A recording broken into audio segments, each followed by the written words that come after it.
Hello my dear students, welcome back to Learn Physics. In today's topic, we are continuing with our moving charges and magnetism chapter.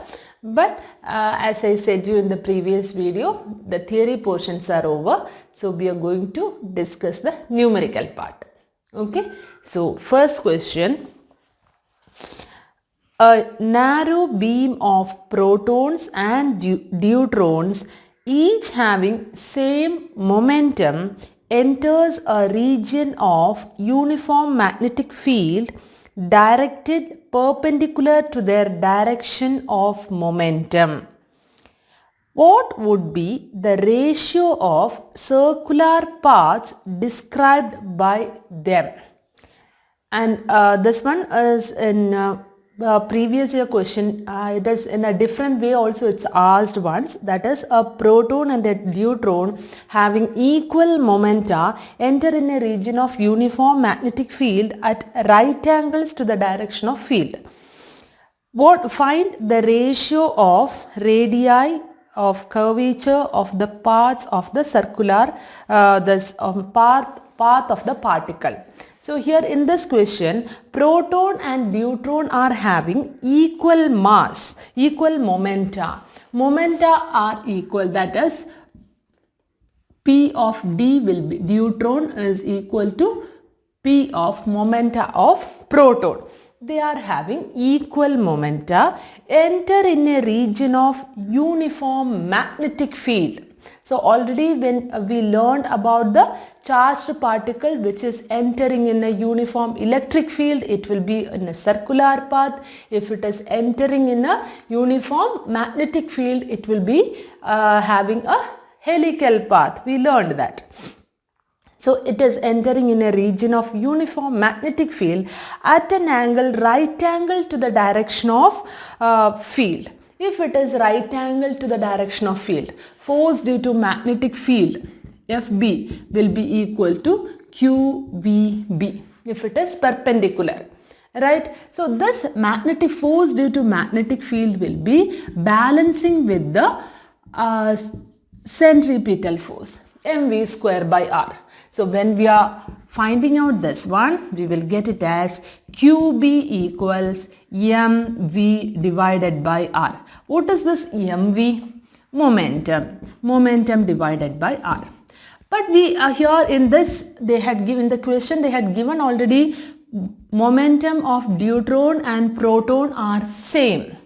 So here this equation I can write it as, for deuteron and proton alone we can write QB is directly proportional to 1 by r, because here a constant, so it is proportional to 1 by r. And in this question we need to find out the ratio of radii of curvature of parts of the particle. Radius only we need to find out. So r is proportional to 1 by QB. So radii of RD is to RP, that is equal to 1 by Q of D into uniform magnetic field, right, is to 1 by Q of P into B. So what is the charge of deuteron and charge of proton? Both are same. Proton and deuteron have the same charge. So it will be equal to 1:1. Okay, clear? So this part you should understand here. Okay, QVB, force due to magnetic field is equal to the centripetal force. That's why it is having that circular, the helical path. What is the reason behind that helical path? In one of the years that question also asked, why it is following a helical path? Because when a charged particle is, when it is entering in a magnetic field, when it is entering in a magnetic field making an angle theta, what will happen? V cos theta, this V velocity will be dividing it into its components, V cos theta and V sin theta. Okay, because of V cos theta no force will be acting. Right, because both are parallel to each other, 0. The theta, the angle between velocity vector and the magnetic field is 0. So there is no force because of this horizontal vector. Its force is acting only because of this vertical one, V sin theta alone it will be existing. Remembering, right? So it will be moving in a circular path. But velocity is acting along V cos theta. But it is acting in that direction itself.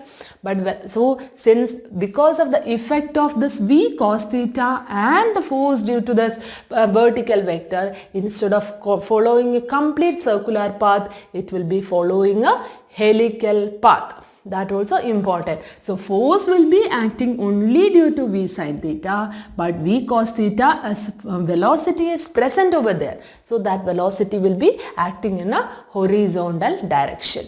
Clear, children? So this also got it? So here in the next question, state 2 reasons why a galvanometer cannot be used as such to measure current in a given circuit. So why we can't use the galvanometer directly to measure the current in a circuit? To measure the current, what we will be using? We will be using a ammeter, right? But we can convert a galvanometer to ammeter by connecting a shunt resistance, a small resistance in parallel with the galvanometer. Okay, and this one now it is becoming an ammeter. So why we can't use directly the galvanometer directly to measure the current?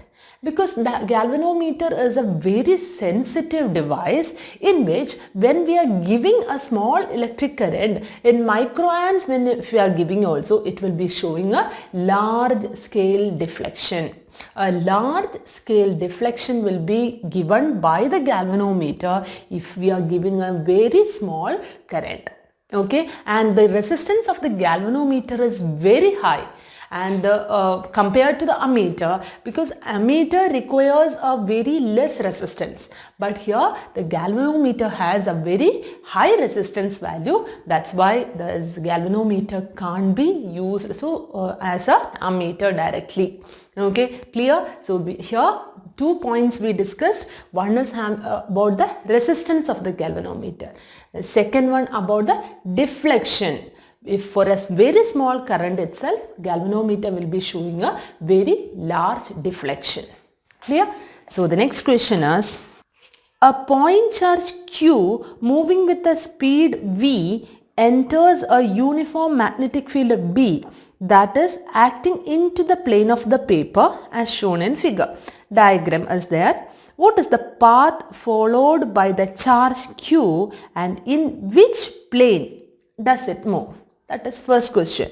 Second one, how does the path followed by the charge get affected if its velocity has a component parallel to B? Third one, if an electric field E is also applied such that the particle continues moving along the original straight line path, what should be the magnitude and direction of the electric field? So here first question is, a point charge Q is moving with a speed V enters a uniform magnetic field. If a charge is moving with a particular velocity and entering in a uniform magnetic field, so it will be following a circular path. That one we know. Okay, and then what is the path followed by the charge Q in which the plane does it moves? Okay, so here V is moving in this direction, velocity is acting because charge is moving in that direction, magnetic field is acting into the plane, so it is acting in that direction. That means it is acting in the minus Z direction. Magnetic field is acting in the minus Z direction and velocity is acting in minus X direction. Okay, so here what is the path followed by the charge Q and in which plane does it move? Okay, whether in the movement will be happening in which plane? In the XY plane only movement will happen. What will be the direction of force acting? Force is F is equal to Q into V cross B. Okay, so it will be perpendicular to both, force will be acting perpendicular to both V and B. So here V, we know it is minus x. So when we are considering the direction, x means it's I cap minus I cap cross minus k cap. I cross k will be minus j, minus into minus plus, so minus j, it will be acting in the anti-clockwise direction. Okay, force will be acting in the anti-clockwise direction and will be moving in the xy plane only. So here the force is acting in the xy plane, so because it's moving here towards the negative x direction only, the charge is moving in the negative x direction, and the force is acting along the minus j direction, that is in the opposite direction. So here it will be moving in the which direction it will be? It will be in anti-clockwise. It's perpendicular to both V and B also. You can write down. If in a uniform magnetic field it is entering, we know it is moving in a helical path. Actually it is moving in a helical path, circular, as I said in the previous one. Okay, in a uniform electric field when it is moving, that time only it is following a circular path. Now, how does the path followed by the charge get affected if its velocity has a component parallel to B? Okay, so here both are perpendicular. Right, V and B are perpendicular, that's why we told it is moving in a circular path. Instead of that, if it is moving with the velocity V, it's one of the component is passing parallel to B. Okay, this B is acting in the direction, V cos theta is acting in the same direction. What is the force due to this V cos theta? Yes, force due to V cos theta will be equal to 0. Okay, here instead of this helical path, why we told it as circular path? Because here V and B are perpendicular to each other. But here in this case, in the second question, if one of the component of velocity vector is acting along the magnetic field, then we know Q, see V cos theta, I am writing it as V dash. So Q into V dash cross B. Okay, so Q A cross B is AB cos theta, AB sin theta. So here Q V dash B, theta, what is theta? 0, because both are acting in the same direction. So sin 0, 0. So here force acting will be equal to 0. Okay, clear? Now, if an electric field E is also applied such that the particle continues moving along the original straight line path, what should be the magnitude and direction of electric field? Under which condition the particle will be moving unaffected by electric and magnetic field? When force due to electric field is equal to force due to magnetic field. Right? So this is the condition for velocity selector or velocity filter. Okay? When Fe equals Fb, that time the particle won't be affected with any other charges. So here we can write it as QE equals QVB, that is B is equal to E by B. This is the condition. Okay, clear? So this is one of all the conditions relating to this moving charges in a magnetic field is covered over here. Okay, clear? Here the next question is, a circular coil of N turns and diameter D carries a current I. It is unwound and rewound to make another coil of diameter 2D, current 2D dash, current I remaining the same. Calculate the ratio of the magnetic moments of the new coil and the original coil. So here in this question, so circular coil of N turns and diameter D carries a current I. Here they are mentioning about the two coils. First one is having N turns and diameter D, I is the current flowing. The second one, we are diameter doubling and current is same.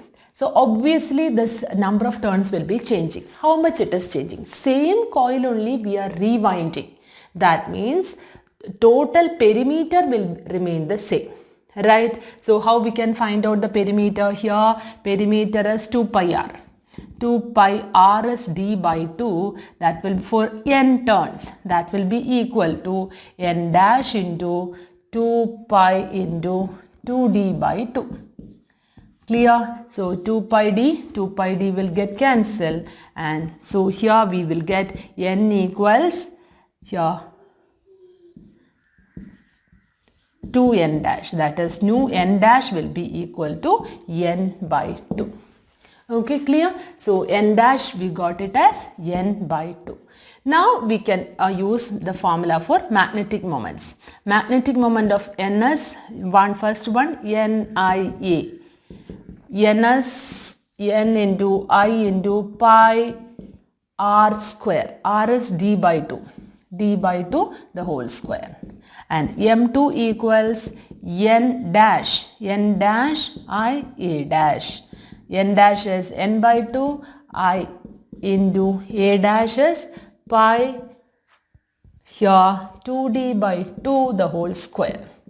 Okay, here m1 by m2 when we are considering, here d square by 4 divided by here 2 and will get cancelled, d square by 2. So d square will get cancelled, 1 by 4 divided by 1 by 2, we will get the answer as 1 by 2.